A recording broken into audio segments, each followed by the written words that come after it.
Hi everyone, today we're going to take a look at a new light from the great video maker company, the GVM PB60B. And full disclosure, they did send this light out to me for free, but they didn't ask me to review this light. I specifically asked for this particular light because I wanted to show it to you because I thought it was very, very unique. LED lighting has come a very long way in the last few years, and they're now actually very advanced pieces of gear for your videography and photography needs. Now, the GVM brand has been a leader in the LED lighting products, and I think what really separates them from other companies is their value per dollar. All right, now let's take a closer look at this new light from GVM. It's essentially a 60-watt bicolor COB LED light, and on paper it looks very similar to a lot of other 60-watt LED lights out there. However, when you look at this, you can see it's a very different design, and this was very deliberate because it offers some very unique features that you won't find on any other LED light. Now, right out of the box, the next thing I noticed about this light was the build quality.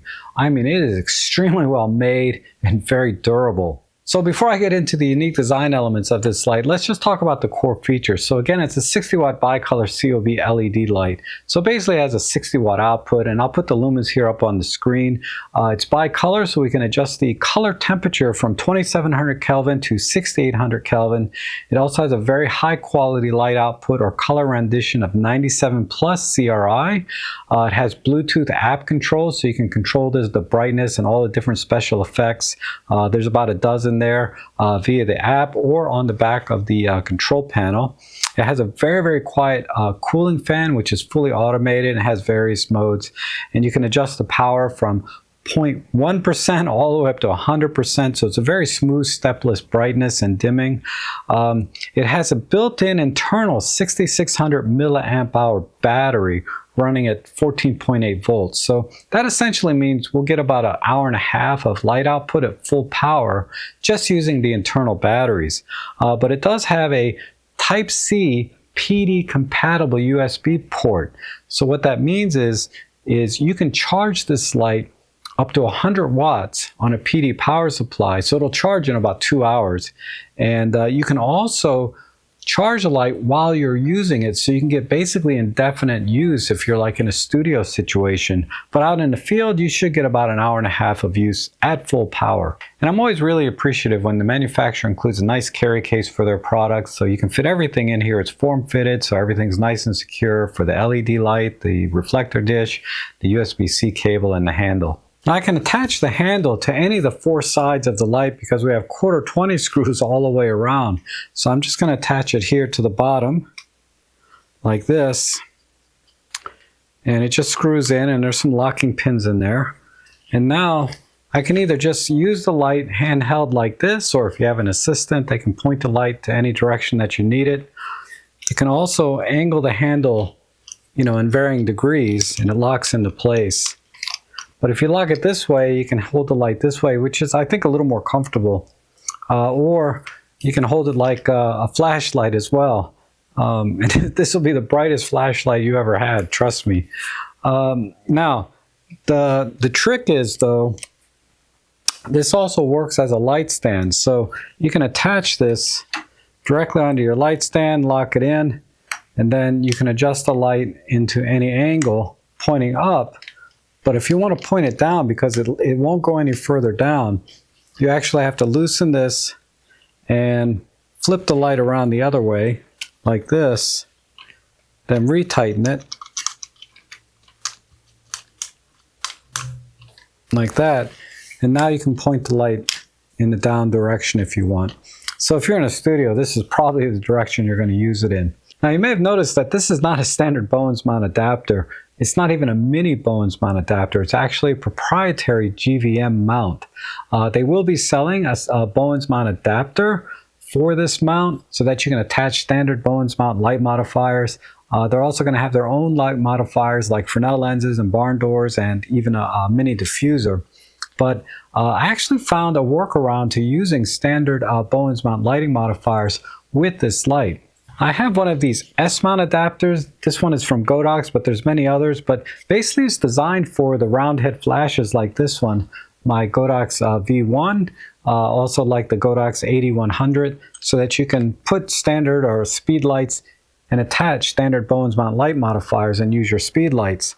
But I found that this actually fits the GVM PB60 here. So all you have to do is on the light itself, you'll notice on the fan here that two sides don't have vents and then two sides do have vents. So on the sides that don't have vents, that's where you want to mount the S-mount bracket onto. So what I'm going to do is I'm going to remove this from the handle, and this is the side that doesn't have vents on it. So I'm going to put that on the top and then just tighten it back down like this. And what that does is it takes all of the weight off the front of this light if you were to attach any modifiers, and puts it onto the mount itself. And then of course this has its own light adapter, so I can remove this handle and attach this one. I can take any standard Bowens mount light modifier, like this softbox, and attach it like so. So let's take all this outside and see how the light performs. Now the basic conditions outside is partly cloudy, and I'll be standing in the shade here. And for this first shot, I wanted to show you what it looks like just using natural light. And it's relatively flat, so what I did was I just pointed the light at me with the included reflector dish, and you can see now I have a lot more light on my face and there's better separation of me from the background. And for this next shot, I'm going to use that S bracket I showed you earlier and attach a standard octabox here to get softer diffused light. And as you can see, again, I have more light on my face, but it's softer and I still have good separation from the background. And here's what the three shots look side by side. And here I'm just doing a video demonstration. Again, you know, if you're standing in the shade, you can kind of give yourself a little more pop and separation from the background using LED lighting. I've always found GVM lighting to perform very well in terms of color addition, power output, light output for its given rating. So even outdoors, you could use a 60-watt light to just give your images and photography and videography just a little more pop. And indoors in a studio, 60-watt LED, if it's a small studio, you could easily use this as a key light, rim lighting, background lighting, you know, motivated lighting, whatever. You can pretty much depend on this light to do its job and do it reliably. Now this light has a few other tricks up its sleeve that makes this light very useful out in the field.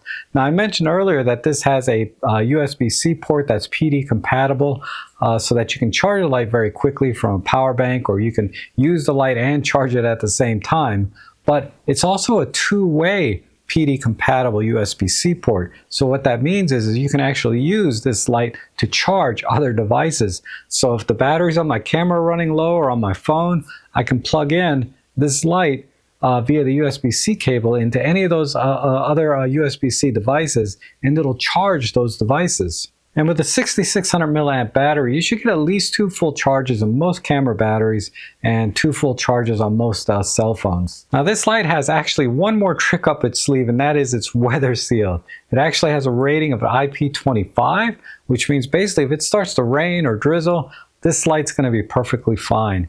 Now, I didn't personally test for that because I'm very adverse to getting any of my gear wet, but they assure me that, you know, if it starts to rain, this light's going to be perfectly fine, with one caveat, and that is you need to make sure that the rubber plug here for the USB-C port is plugged in. So in the end, who is this light really for? I mean, it really comes down to 3 things for me. Do you need a light that's weather sealed? Do you need a light that doubles as a power bank? And is 60 watts going to be enough power? And I think if this is your first LED light, the answer is probably no. I would recommend really getting a 100, 200, or 300 watt light. I mean, get the most wattage that you can afford when it comes to LED lighting as your first light. And GVM has a great selection in all those different ranges that, you know, you can check out. But if this is like your second light, or you need a more rugged light that's weather sealed that you can take out into the field and not worry about damaging, because this thing is really rock solid and durable. Trust me, when you pick this up, you're going to feel it. This light makes a lot of sense, and the fact that it doubles as a power bank is kind of a bonus. Now this light retails for $219, which I think is still a really good value considering the build quality and the ruggedness and all of the features that we talked about. However, right now, as of making this video, there's some pretty substantial discounts on this light. putting it in the price range of many budget entry-level LED 60-watt lights. So with that said, I can recommend this light if you're looking for a very durable, rugged LED light that's weather sealed and offers the portability and flexibility because of the internal built-in battery, so you have cord-free operation and also the option to use this as a power bank. That's all I have for today. I hope you enjoyed this review. Thank you so much for watching, and I hope to see you again soon.